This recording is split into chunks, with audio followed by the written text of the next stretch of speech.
Saya kira kita ini ya cocok untuk kampanye Mas Midi periode ya pemirsa Prod Cafe, karena memang Mas Midi ini akan kembali mencalonkan diri pada pemilu 2024 mendatang melalui Partai Demokrat ya. Saya kira ini cocok untuk jadi tema kampanye karena memang ini menyangkut hajat hidup orang banyak ya, menyangkut ketahanan pangan kita ya kan, menyangkut nasib kita, nasib orang banyak. Jangan bisa berpikir logistik kalau logistik kita nggak aman kan gitu ya. Tapi Anda Mas Amir, saya mau kalimat jangan inilah apa nanti saya jangan dikesankan bahwa jadi penggilingan ini saya cari sesuatu yang untuk mengorbitkan nama saya, enggak. Saya bukan Tapi itu. Kalau untuk kebaikan kan nggak apa-apa kita. Ini kan untuk kebaikan kita bersama. Jangan produksi padi yang ada di Lampung ini cobalah ini dikelola oleh orang Lampung, dikelola oleh pabrik Lampung, kemudian kemanfaatannya oleh Lampung, sekamnya kepakai orang Lampung, dedeknya kepakai orang Lampung, menirnya kepakai orang Lampung, tenaga kerjanya orang Lampung, sehingga ekonomi di bawah bergerak. Itu kan harapannya seperti itu gitu. Meminta suasana bukan apa adanya, tapi ada apanya.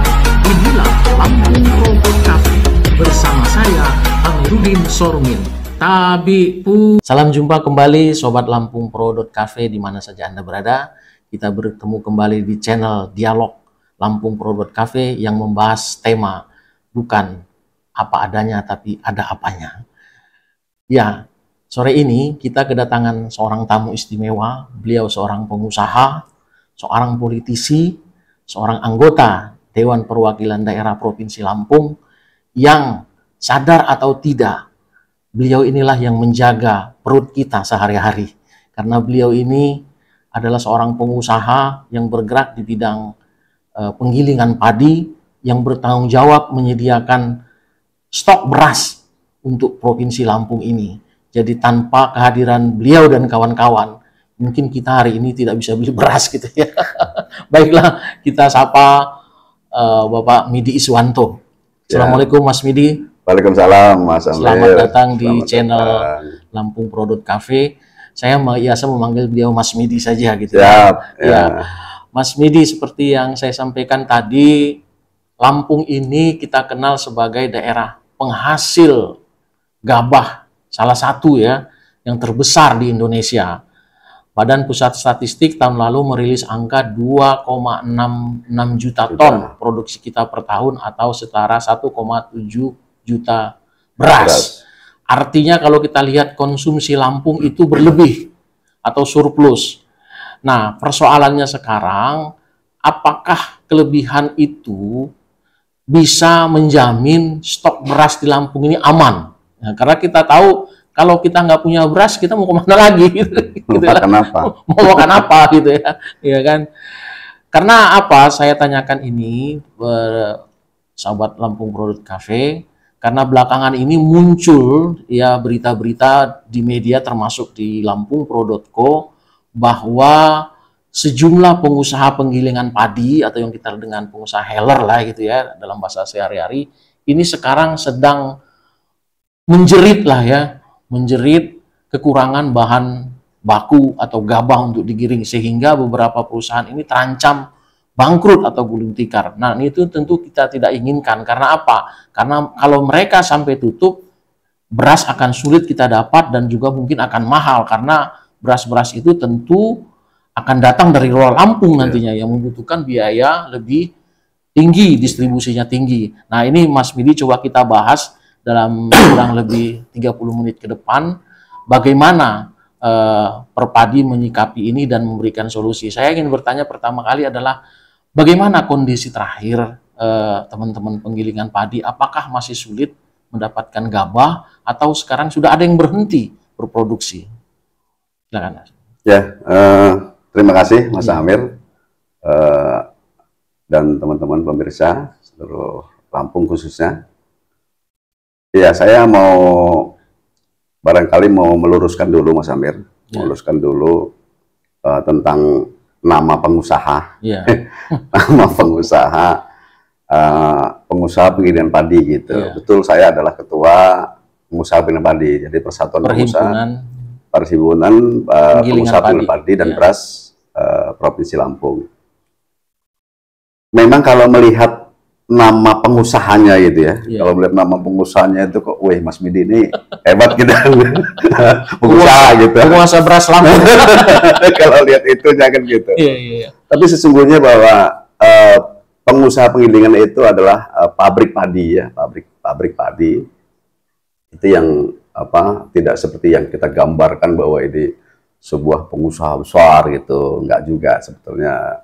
Saya menjadi ketua Perpadi, kebetulan saya menjadi ketuanya yang mengumpulkan para pelaku-pelaku usaha penggilingan yang tersebar di seluruh Lampung. Itu saya menjadi ketua itu semenjak tahun 2000. Ya, saya tahun 2000 sudah menjadi ketua Perpadi Lampung Tengah pada waktu itu 2 periode, 2000 sampai 2010, kemudian sampai kemudian 2010 ke sini, ini dua periode juga lebih ini dapat di provinsi. Saya jadi ketua DPD Perpadi Provinsi Lampung. Kalau kita punya ketua umumnya itu di Jakarta itu Pak Insinyur Sutarto Alimuso, yang mantan Dirut Bulog, mantan Dirut Bulog, ya itu ketua kita di Jakarta. Jadi tentang Perpadi ini Mas Amir. Perpadi ini kita punya anggota di Lampung ya, tapi ini baru kita punya data kita seluruhnya ada sekitar 7.000-an, 7.000 se-Provinsi Lampung, 15 kabupaten kota. Itu mulai yang kecil-kecil sampai yang besar ya, besar dalam artian besarnya di Lampung gitu ya, besarnya di Lampung.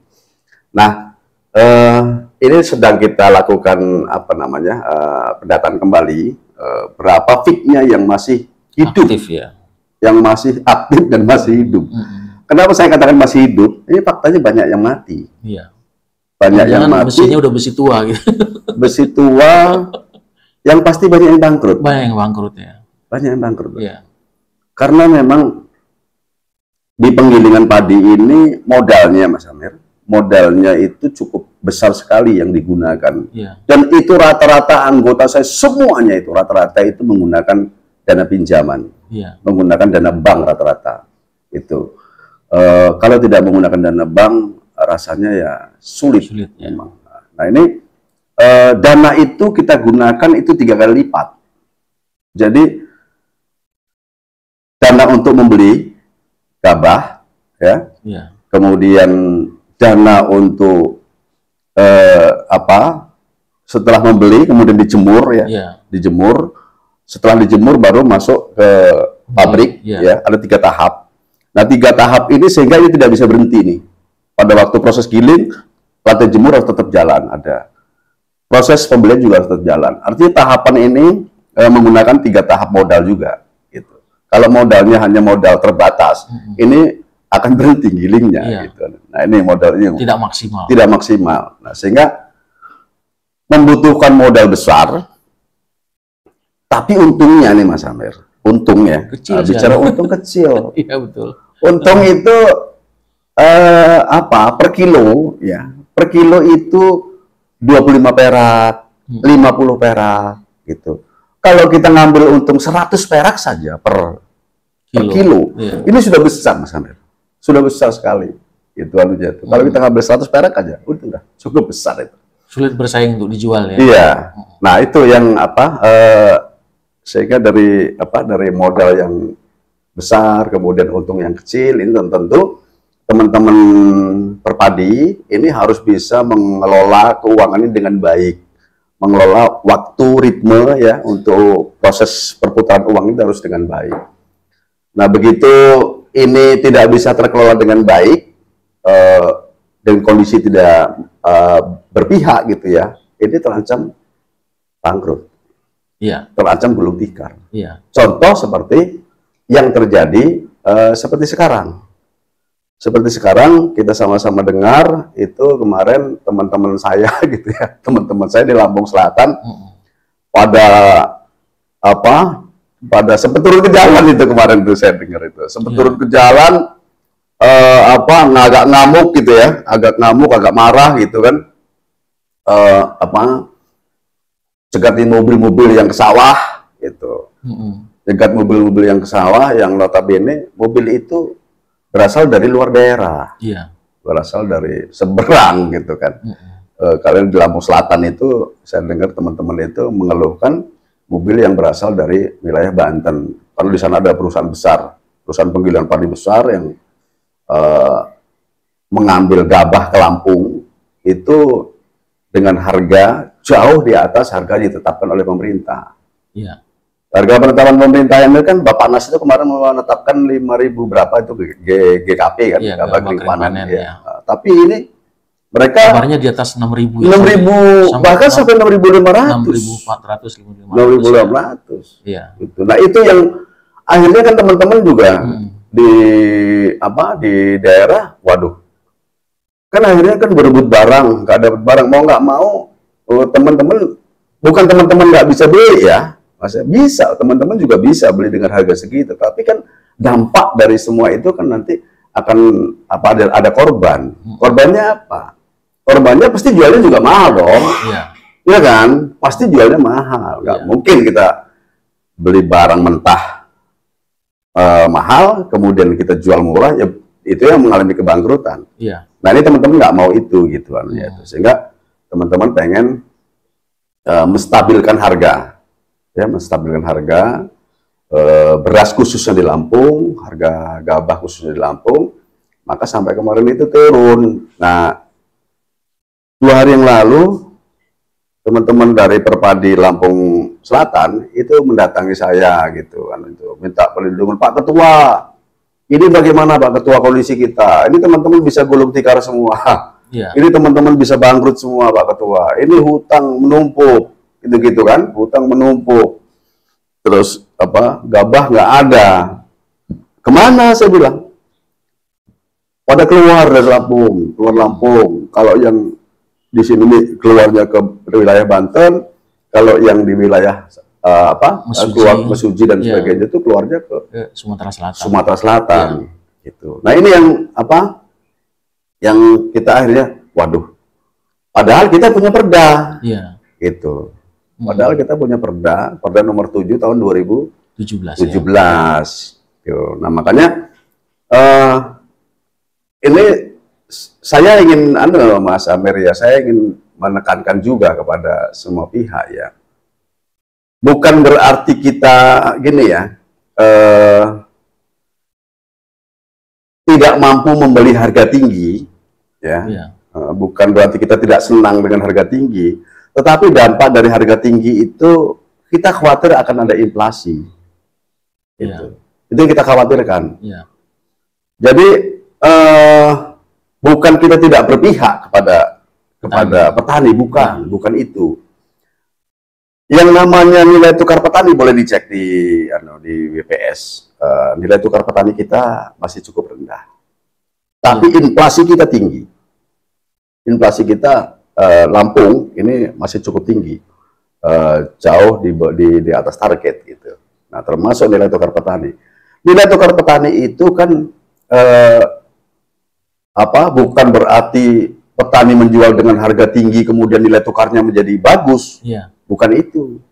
Nilai tukar petani itu berapa petani yang didapat dari mereka jual barang-barang, tapi juga berapa yang mereka bayarkan. Gitu. Termasuk pembayaran pupuk, yang bahkan minyak, belanja, bahan sembako dan sebagainya. Ini tentu kalau misalnya harga beras naik, ini bahan-bahan sembako yang lain pasti naik nih, inflasi ini, itu. Nah ini yang kita bukan berarti tidak senang gitu ya dengan, bukan itu, tapi juga ini membebani daripada para petani itu sendiri sesungguhnya. Gitu. Mas Midi, tadi sempat disinggung soal peraturan daerah nomor 7 tahun 2017. Ini kan sesungguhnya peraturan daerah ini lahir untuk memagari, untuk membendung supaya gabah itu tidak keluar Provinsi Lampung. Di situ ada aturan, ada sanksi, dan ada mekanismenya. Nah, apa yang membuat peraturan daerah ini tidak efektif untuk membendung gabah tidak keluar Lampung? Karena faktanya di lapangan teman-teman kesulitan gitu mendapatkan gabah dan banyak lari keluar Lampung. Nah, ini yang apa? Yang sama-sama kita harus cari tahu, Mas Amir. Ya. Sama-sama kita cari tahu, sama-sama kita lakukan dengan pihak-pihak terkait gitu ya. Karena lahirnya Perda nomor 7 tahun 2017 itu pada saat itu juga Lampung mengalami kondisi yang sama. Banyak sekali mobil-mobil dari Kerawang, Serang, ya, terus dari Palembang itu turun ke mobil-mobil turun sawah-sawah gitu ya. Bahkan sampai ke Trimurjo waktu itu, Lampung Tengah, sampai ke Trimurjo, sampai ke Setraman, turun langsung mereka, yang untuk mengangkut gabahnya ke luar gitu. Nah, akhirnya harga menjadi tidak stabil. Nah, itulah akhirnya ada usulan-usulan gitu ya, usulan-usulan muncul pembuatan perda. Nah, perda itu sebetulnya leading sektornya Dinas Pertanian, leading sektornya waktu itu. Karena juga memang pada waktu itu kan Dinas Pertanian seprovinsi Lampung ini juga selalu melaporkan bahwa hasil produksi padi di Lampung surplus. Hasil produksi padi di Lampung melimpah, kan gitu-gitu kan. Nah, Dinas Pertanian juga nggak mau disalahkan dong. Wong ini kenyataannya produksi melimpah kok menurut keterangan Dinas Pertanian. Tetapi kok barangnya nggak ada. Kok harganya tetap tinggi. Harga nggak stabil, gitu kan. Nah, ini nggak mau salahkan, maka getol waktu itu tentang perda ini juga getol waktu itu Dinas Pertanian mengusulkan kepada DPR gitu. Akhirnya menjadi inisiasi DPR waktu itu dengan Dinas Pertanian gitu. Itu perda itu. Nah, ketika perda itu sudah sama-sama dibahas waktu itu, kebetulan juga waktu itu saya di Mas Amir. Waktu itu saya di Komisi 2. Saya terlibat saya di Komisi 2 bidang pertanian, di perekonomian. Saya terlibat dalam pembuatan itu. Ada teman-teman yang lain, Mas Joko juga, ada teman-teman terlibat di situ. Begitu perda itu disahkan, terus kemudian pergubnya juga kalau nggak salah sudah ada, itu langsung ada di pergub. Dan anggota DPR ini, Mas Amir, anggota DPR ini setiap 1 bulan sekali sekarang Provinsi Lampung ini punya kewajiban untuk mensosialisasikan perda, namanya sosper. Sosialisasi perda setiap bulan sekali. Termasuk salah satu yang disosialisasikan itu adalah Perda nomor 7 tahun 2017 ini sebetulnya. Perda tentang pengelolaan distribusi. Tentang pengelolaan distribusi gabah.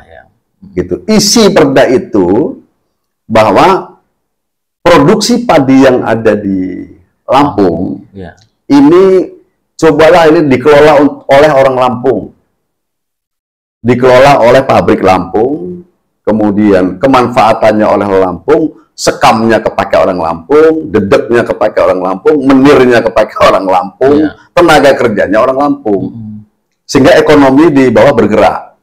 Itu kan harapannya seperti itu gitu. Nah, pertanyaannya Mas Midi, kan payung hukumnya sudah ada. Artinya sebenarnya kekurangan atau gabah itu tidak perlu terjadi kalau ini benar-benar perlu diterapkan. Apa yang membuat perda ini sulit diterapkan di lapangan menurut Mas Midi selaku pengusaha dan juga sebagai anggota dewan gitu, yang ikut merancang perda ini? Saya kira gini, Mas Amir, sebetulnya nggak ada yang sulit ini. Sebetulnya nggak ada yang sulit, tapi saya bacaan sementara ini hanya kurang komunikatif ya, kurang komunikasi pihak-pihak terkait, khususnya pemerintah daerah ya, yang sebagai leading sektor melaksanakan perda ini barangkali dalam tindak lanjutnya ini tanda kutip ya, ini belum menemukan titik keseriusan gitu ya. Titik keseriusan itu maksudnya begini, kan instrumen daripada perda ini, ketika perda ini akan dilaksanakan, perda ini harus dilaksanakan oleh pemerintah oleh semua masyarakat, semua masyarakat khususnya Lampung, ini ketika ada yang melanggar terhadap perda ini, maka akan ada tindakan-tindakan. Tindakan ini yang akan menindak siapa? Pelanggaran terhadap perda itu adalah menindak PPNS, penyidik pegawai negeri sipil. Gitu. Yang di situ dalamnya adalah Pol PP. Tuh. Jadi Pol PP itu kan punya PPNS tuh. Pol PP inilah yang akan menindak kalau misalnya ada masyarakat Lampung ataupun di luar Lampung yang melanggar perda ini. Penindakannya seperti apa? Karena penindakannya bekerja sama Pol PP, bekerja sama dengan Satgas Pangan, bekerja sama dengan kepolisian, ya kan, untuk mencegah ini.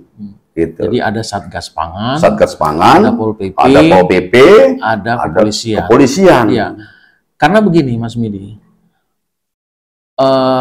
larinya gabah dari Provinsi Lampung keluar itu kan bukan sembunyi-sembunyi, terang benderang kan, orang lihat, udah ada truk gitu kan, ada truk masuk gitu kan, orang tahu, orang kampung tuh tahu, mana truknya orang Lampung, mana yang di luar Lampung, itu kan sebenarnya hal yang terang benderang gitu kan. Apa yang membuat ini sulit ditegakkan perda ini menurut? Apakah memang belum ada instruksi untuk membentuk Satgas Pangan tadi turun setiap panen, atau memang aparat hukum kita belum tahu bagaimana cara menegakkan perda ini? Ya, saya kira itu. Saya kira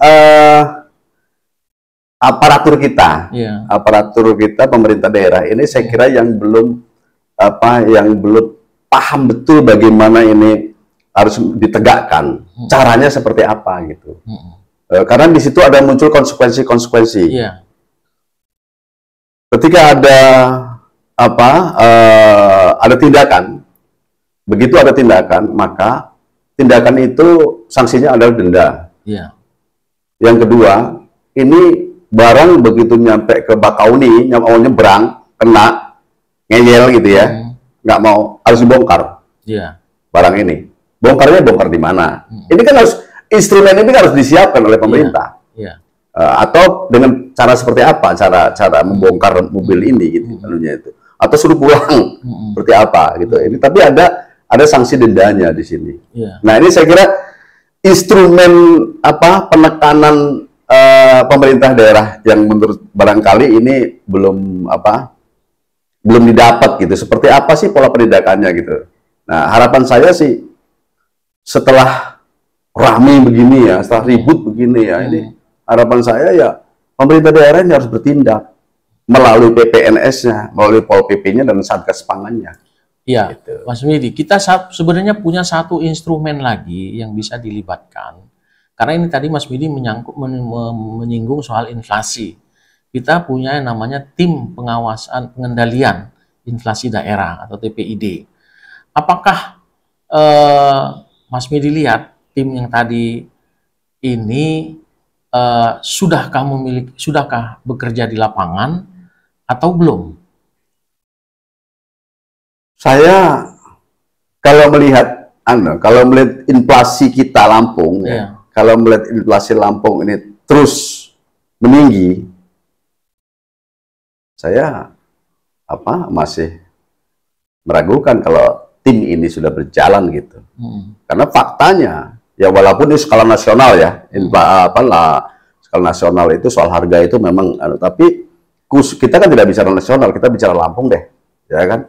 Kalau bicara Lampung, mestinya ini inflasi ini bagaimana caranya ditekan. Gitu. Cara penekanannya itu kok salah satu indikator utama. Begitu harga beras naik, begitu harga gabah naik, pasti ini yang lain akan naik. Harga minyak naik, harga pupuk naik, harga ini naik, harga ini pasti itu, Mas Amir. Ya. Karena memang kita ingin tahu juga, Mas Midi, sebenarnya apa yang paling bahaya ya kalau terus-terusan gabah Lampung ini keluar gitu, atau lebih banyak keluar daripada diolah di Lampung? Apa yang paling kita takutkan akan terjadi? Saya agak ini, Mas Amir ya, kan saya pernah berkelakar. Penjajahan yang paling strategis sekarang ini ini adalah menjajah dengan cara ekonomi. Iya. Menjajah dengan sistem dagang. Ini saya agak ekstrim saya bicara.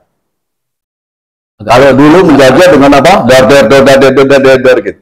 Tapi kalau sekarang menjajah yang paling strategis adalah dengan cara menjajah secara ekonomi, dijajah dulu. Kalau harga sudah tidak bisa ditekan, ya terus naik, harga naik, harga naik, harga naik, inflasi besar-besaran, khusus di Lampung, umumnya Indonesia terjadi besar-besaran. Mau nggak mau kita terjadi kelaparan. Secara ekonomi kita akan lemah. Kalau kita sudah lemah secara ekonomi, sangat mudah itu diinjak-injak. Betul kan? Ya. Sangat mudah itu. Ditekan, diinjak sangat mudah. Kalau kita sudah terjajah secara ekonomi. Saya khawatir, ya, saya khawatir kalau gabah kita udah nggak ada, beras kita nggak ada di Lampung, akhirnya apa yang terjadi? Impor. Saya selalu orang yang selalu menyuarakan di Lampung ya, stop impor beras. Saya nggak pernah toleransi terhadap impor beras di Lampung. Iya. Karena apa? Karena di Lampung hasil produksinya melimpah kok, surplus kok. Iya. Maka saya selalu dari dulu saya tidak pernah mentoleransi stop impor beras, gitu. Kenapa? Ya karena kalau ini ujung-ujungnya kalau beras kita nggak ada, kalau barang kita nggak ada, tarik keluar, impor dia mas, impor. Boleh cek deh sekarang di gudang-gudang Bulog. Bulog sebagai lembaga penyangga pangan ya. Iya. Gudangnya kosong, mas, kosong gudangnya itu. Kemarin ngundang kita minta kita, Mas Media ayo dong, teman-teman masukin beras dong, ayo dong. Kan gudang Bulog itu dari kita, Mas. Iya, dari pengusaha. Dari pengusaha, dari teman-teman kita semua yang isi itu, mitranya. Mitra Bulog. Saya mitra Bulog itu dari tahun 2000, Mas. Iya. Pengadaan gabah pertama itu saya sudah mitra Bulog di Metro saya. Iya. Gitu. Jadi kalau saya sekarang jadi anggota dewan itu bukan jadi anggota dewan dulu jadi baru pengusaha, bukan. Memang saya itu dari basicnya memang. Basic saya itu memang tukang gabah, tukang beras, saya jemur di itu saya dulu, Mas. Maka ini betul-betul anak dari petani ya, yang saya sekarang ini duduk di anggota dewan. Itu kosong, Mas Amir. Gudang Bulog itu kalaupun ada, ya kalau boleh berbeda, kalaupun ada itu kemungkinan itu impor itu. Iya. Barang impor itu. Artinya sebenarnya rentan sekali ya ketahanan pangan kita ya. Bahaya, Mas. Kondisi begini ya. Kondisi begini bahaya, iya. Betul. Mas Midi, tadi Mas Midi mengatakan ada 7.000 lebih anggota kita. Artinya setiap kabupaten pasti ada anggota kita gitu ya. Apakah selama ini Perpadi tidak dilibatkan dalam pengawasan ini? Masuknya misalnya dalam tim Satgas Pangan misalnya bagaimana mekanismenya, misalnya Perpadi ikut mengawasi kemudian melaporkan jika ada pembelian besar-besaran dari luar sehingga aparat kita PPNS tadi kemudian juga Pol PP kepolisian bisa bertindak. Selama ini apa yang sudah dilakukan oleh Perpadi? Kalau secara resmi dia itu enggak, tapi setiap kegiatan pemerintah itu kita selalu diundang. Baik kegiatan misalnya di Bulog ya, kemudian di Dinas Pertanian, Satgas Pangan datang, itu kita selalu diundang memang, Mas. Diundang diajak bareng-bareng gitu. Dan kita juga proaktif kok. Kita ingin menunjukkan bahwa jangan ada tuduhan loh. Jangan ada tuduhan pengusaha menimbun barang gitu ya. Ini kan banyak suara-suara di luar ngomong ini kartel lah begini-begini, ini mafia segala macam gitu. Seolah-olah kan yang dituduh ini kan kami, yang dituduh itu kan anggota kami gitu. Boleh dicek kok, nggak ada di pabrik-pabrik kami yang nimbun sampai sekian sampai ribuan. Kalau nimbunnya sekedar untuk putaran harian, putaran bisnis ini ya wajar-wajar saja lah. Misalnya ada 50 ton gitu ya. Ya. Karena biar berputar, karena pabrik-pabrik itu, Mas Amir, ini punya langganan. Ya. Ada langganan beras gitu ya, yang ini nggak boleh berhenti langganan ini gitu. gitu. Ya. Nah itu wajar lah. Tapi kan nggak juga kalau misalnya ada suara-suara, wah ini ditimbun oleh pengusaha, timbun pengusaha. Jadi masuk pengusaha itu kan berarti anggota kami, gitu. Nimbun beras itu kan risikonya tinggi. Tinggi mas. Bisa busuk dia, bisa kena hama segala macam. Ada fumigasi di situ harusnya. Nimbun gabah Mas Amir. Iya. Nimbun gabah itu dia akan bisa bertahan 4 bulan. Ya, kalau Mas, kalau kondisi gabahnya kering gilingnya, dijemurnya, itu kadar airnya sudah maksimal 14%. 14% itu baru bisa ditimbun. Baru bisa ditimbun. Nah, kalau 14% atau di bawah itu kalau lebih dari 14% nggak mungkin Mas tahan sampai 4 bulan, Mas. Busuk, Mas. Busuk. Iya. Dan juga berasnya nanti juga akan hancur ketika digiling. Iya, rendemennya tinggi. Iya, nggak mudah itu anunya itu. Nimbun gitu. Gitu. Oke, Mas Midi, berangkat dari kondisi yang kita hadapi sekarang, ada kerentanan pangan, ada kerawanan pangan. Kemudian juga di situ ada peraturan yang belum bisa ditegakkan. Belum bisa lah, karena mungkin belum ditegakkan. Apa yang akan dilakukan oleh Perpadi, terutama Mas Midi yang sekarang juga ada di lingkaran kekuasaan ya, harusnya bisa berkomunikasi dengan pihak yang terkait gitu. Agar apa? Ini tidak berlama-lama. Kalau ini berlama-lama kondisinya, saya khawatir juga kita nanti sulit dapat beras ini gitu, Mas Midi. Ya, kemarin saya sudah, Mas Amir sudah janji juga dengan teman-teman tentang situasi ini. Nanti teman-teman kita sudah menjadwalkan minta audiensi dengan Komisi 2, Mas. Ya, Komisi 2. Kebetulan kalau saya kan sekarang di Komisi 4, Mas. Ya, jadi saya juga nggak mau melangkai bidangnya infrastruktur. Bidangnya beda kan. Jadi nanti saya arahkan untuk komunikasi audiensi dengan Komisi 2 agar supaya Komisi 2 segera menindaklanjuti ke pemerintah daerah. Di situ mungkin ada Dinas Pertanian, kemudian Perdagangan, khususnya juga Pol PP sebagai leading sektor penegakan hukum terhadap Perda. Ya, ini harapan saya nanti. Ini nampaknya lintas komisi nih, Mas. Lintas komisi nanti ya. Yang megang hukum kan Komisi 1 ya. Ya, Komisi 1 ya. Jadi biar segera ada langkah-langkah konkret terhadap penindakan Perda ini gitu. Pelaksanaan Perda ini gitu. Saya kira kalau itu dilaksanakan Perda itu cepat kelihatan. Sebetulnya Mas Amir. Saya kan belum lama ini kan diundang sama Pak Gubernur. Ke Mahana Agung. Rumah dinas.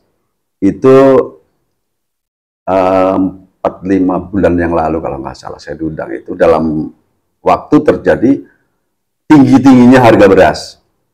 Belum panen, belum panen, tinggi-tingginya harga beras langka. Ini bagaimana Lampung ini apa mau impor atau gimana, kondisi cek semua ini disibukkan semua kemarin, Mas. Jadi saya pun dapat telepon dari dapat perintah dari DPP. Ya, kemudian ada juga dari Kementerian Pertanian juga, Perdagangan juga, minta cek semua penggilingan, ada beras berapa di pabrik-pabrik itu, terus yang tertimbun di masyarakat juga yang ada berapa, sehingga kita akumulasi berapa, kita perlu impor apa enggak, gitu-gitu kira-kira kan. Jadi gaduh waktu itu, 5 bulan yang lalu Kang Lakasa. Di situ begitu saya nyampe sana, lengkap itu. Semua kepala dinas se-Provinsi Lampung itu ada semua. Termasuk ada utusan juga dari Polda. Gitu waktu itu. Nah, disitulah dipimpin oleh Pak Gubernur. Pak Gubernur menanyakan situasi perberasan di Lampung. Kemudian coba stoknya di Lampung ini berapa, kemudian bagaimana cukup nggak ini tuh makan masyarakat Lampung, kira-kira begitu kan. Kalau nggak cukup ini bagaimana gitu. Nah pada waktu itu saya sampaikan soal Perda nomor 7 tahun 2017 untuk sebagai antisipasi supaya Lampung tidak kekurangan beras, Lampung tidak kekurangan gabah gitu. Waktu itu Pak Gubernur langsung tegas itu, perintahkan dinas, perintahkan minta ke pihak Pak Kapolda juga, lalu yang datang yang mewakili, itu tuh lakukan pendidikan menegakkan perda itu pada waktu itu. Iya. Gitu. Tegas sebetulnya Pak Gubernur sebenarnya. Cuman nggak tahu yang di bawah ini. Dan yang di bawah ini kayak nganggep sepele gitu. Tapi ini juga Mas Amir, saya pengen tekankan juga. Ya kalau sudah jadi perda begini kan juga tidak serta-merta ini menjadi tugas gubernur juga. Artinya ini ada tugas-tugas bupati juga, Mas. Ya. Ya toh, walaupun bupati bisa mengadopsi bisa dong ya untuk membuat perbub ya. Iya, perdanya betul, perda provinsi. Ya. Pergubnya pergub provinsi, perdanya pergub. Ya tapi pelaksanaan di bawah, iya, di wilayah hukum masing-masing bisa, Mas. PPNS Lampung Selatan bergerak, PPN Mesuji, tulang bawang jalan. Gitu. Mas Midi, saya kalau bercermin dari provinsi tetangga kita DKI Jakarta lah ya, saya pernah dulu selaku jurnalis ya, saya pernah mendampingi salah seorang direktur PT Food Station namanya. Food Station ini adalah anak perusahaannya BUMD DKI Jakarta, Pasar Induk Beras Cipinang gitu ya, yang khusus mengelola beras. Waktu ini yang membuat saya kagum adalah sang direktur ini membawa kemanapun dia tablet, gitu. Dia tunjukkan pada saya, dia tahu persis hari ini stok beras di Jakarta itu berapa. Mereka punya gudang di Indramayu, di Kerawang, termasuk juga di Serang, gitu kan. Mereka bisa real time. Jadi dia bilang, kalau hari ini Jakarta kekurangan beras, kami hanya diminta waktu 2 jam. Bukan untuk bikin laporan, tapi untuk mengundurkan diri. Gitu kan. Tadi saya agak ironi juga mendengar penjelasan Mas Midi, seorang gubernur Lampung bertanya stok kita berapa gitu. Itu kalau di DKI Jakarta bisa dijawab itu sama direktur Food Station, ini Pak sekian Pak hari ini gitu kan. Jadi mana kalau kekurangan? Detik ini kita akan ambil dari Kerawang, dari Serang, bahkan mungkin dari Lampung gitu. Hanya ada waktu 3 jam kita udah bisa penuhi stok beras kita gitu. Luar biasa. Artinya begini, ironi yang saya maksud adalah apakah Mas Midi yang berlatar pengusaha belum menilai Lampung punya perusahaan daerah khusus pangan gitu loh, supaya menjaga keberadaan ini, atau mungkin kita perlu membuat pasar induk beras seperti Cipinang gitu kan, supaya perputarannya betul-betul di Lampung dan kita bisa mengendalikan surplus itu benar-benar berasnya di Lampung gitu, seperti itu. Ya, jadi kalau benar Mas Amir, seorang gubernur bertanya kepada jajarannya, pada dinas pertanian, kepala dinas semua itu saya juga heran saya begitu saya lihat gesturnya ditanya satu-satu itu. Jawabannya itu kayaknya banyak juga yang tidak menguasai. Itu ya sedih juga saya kadang-kadang, aduh kok begini gitu.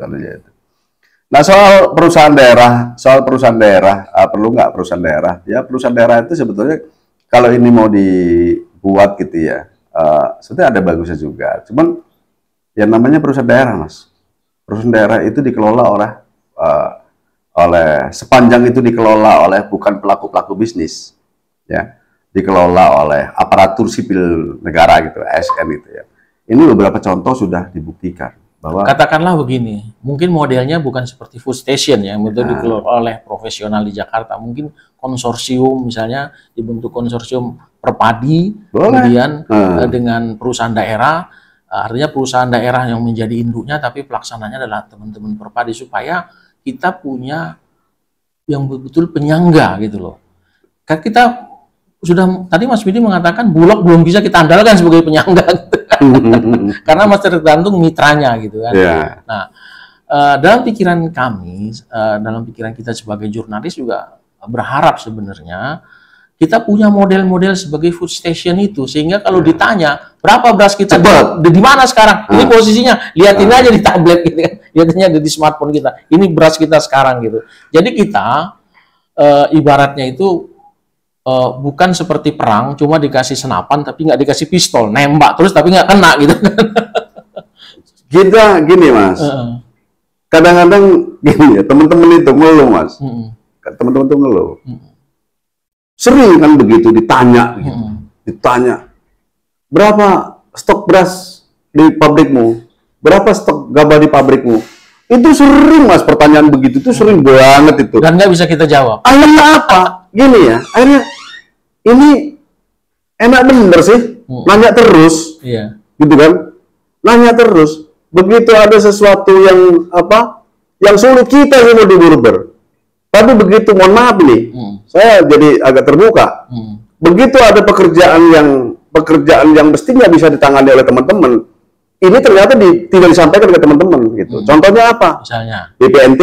Oh, iya kan? Bantuan langsung, bantuan pangan langsung tunai itu. Itu kan perlu beras, toh, Mas. Iya. Ya. Itu pemainnya sekarang ini kan pemainnya bukan pemain beras. Iya. Itu wajar saja kalau misalnya harganya juga selisih, wong mereka belinya juga sama kita. Begitu ada kue yang mestinya dikelola teman-teman, ya kan? Ini dikelola dikasih orang lain. Begitu ada sulitnya, ya, nanya kekurangan beras atau harga tinggi, sibuk nelponin diteleponin semua teman-teman itu, anunya itu. Oh, telepon terus anunya itu. Nah, gitu-gitu loh, Mas. Nah, ini kan nggak fair namanya. Kadang-kadang kita kesel juga gitu. Ini giliran enaknya kita nggak dipakai, giliran apa? Giliran kita sulit, kita yang diuber-uber, kita yang di ini gitu terus. Itu pertanyaannya, Mas. Nah, saya sih cocok juga gitu. Kalau misalnya ada apa, ayo Perpadi ini sebuah lembaga yang resmi loh, resmi, profesional gitu ya. Teman-teman siap semua instrumen SDM-nya, kerjasama dengan pemerintah daerah mau seperti apa supaya Pak itu tadi, kalau Pak Gubernur butuh, Mas Midi, berapa beras kita? Sekian. Baik. Saya kira kita ini cocok untuk kampanye Mas Midi periode ya pemirsa Prod Cafe, karena memang Mas Midi ini akan kembali mencalonkan diri pada pemilu 2024 mendatang melalui Partai Demokrat ya. Saya kira ini cocok untuk jadi tema kampanye karena memang ini menyangkut hajat hidup orang banyak ya, menyangkut ketahanan pangan kita ya kan, menyangkut nasib kita, nasib orang banyak. Jangan bisa berpikir logistik kalau logistik logis, kalau logistik kita nggak aman kan gitu ya. Tapi Anda Mas Amir, saya mau kalimat jangan inilah apa nanti. Saya jangan dikesankan bahwa jadi penggilingan ini saya cari sesuatu yang untuk mengorbitkan nama saya, enggak. Saya bukan itu. Tapi kalau untuk kebaikan kan nggak apa-apa kita.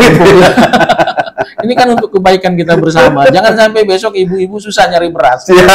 Udah susah harganya tinggi gitu kan gitu ya. Ini kan tanggung jawab Mas Midi sebagai pelaku usaha gitu. Tanggung jawab kita semua sebenarnya gitu. Bahkan ini pertanyaan terakhir dari Mas Midi ya. Kita ingin juga berharap Lampung yang memang dikenal sebagai lumbung pangan nasional betul-betul bisa berjaya lah gitu kan, seperti tagline gubernur kita, Lampung berjaya. Nah, dalam pertanyaan saya terakhir gitu, apa yang akan kita lakukan untuk mengendalikan bahwa kita berdaulat atas gabah kita sendiri? Ya, saya kira semua stakeholder, semua stakeholder ini harus bergerak bersama. Ya, di situ ada pemerintah daerah, kemudian di situ ada Satgas Pangan, kemudian di situ ada Perpadi, ada Gaboktan, ada ya beberapa instrumen sumber daya manusia. SDM itulah kita harus secara serentak kita harus bergerak bersama supaya kedaulatan pangan betul-betul tercapai. Dan ya untuk mencapai kedaulatan pangan itu ya khususnya ASN sungguh-sungguh lah. Sungguh-sungguh lah, jangan apa ilmu yang dipunyai itu betul-betul jangan begitu ditanya tentang data gitu ya, tanya tentang data asal buat-buat. Ini yang membahayakan gitu. Jangan asal buat data.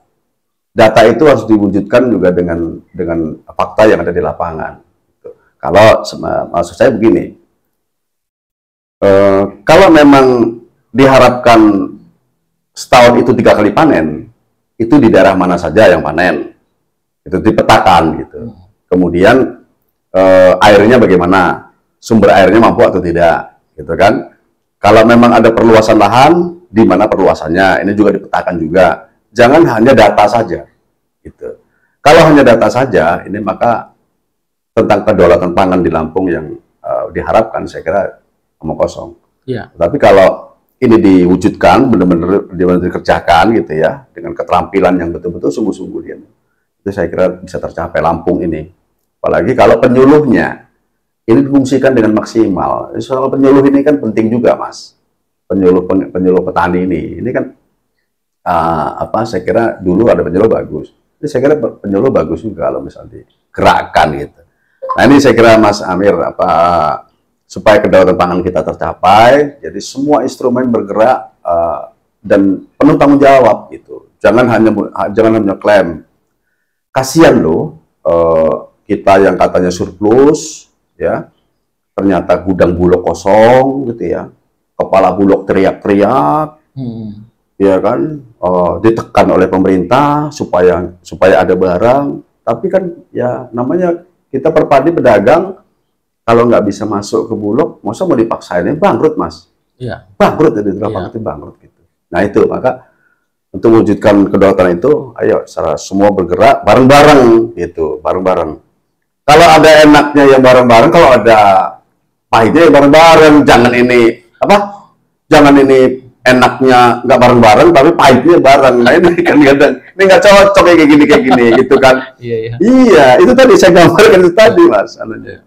Baik, gitu. Mas Midi dan pemirsa Lampung Product Cafe, kita tentu tidak ingin Lampung yang kita bangun bersama ini, prestasi yang kita raih bersama dengan surplus gabah yang kita gaungkan setiap tahun, tapi kenyataannya berasnya mahal, gitu kan. Ini semua tentu memerlukan kepedulian dan kerjasama kita agar benar-benar kita dapat menikmati hasil pembangunan yang kita capai bersama. Dari ruang redaksi Lampung Product Cafe, saya bersama Mas Midi mengucapkan terima kasih atas perhatian dan atensi yang diberikan. Wassalamualaikum warahmatullahi wabarakatuh. Yeah.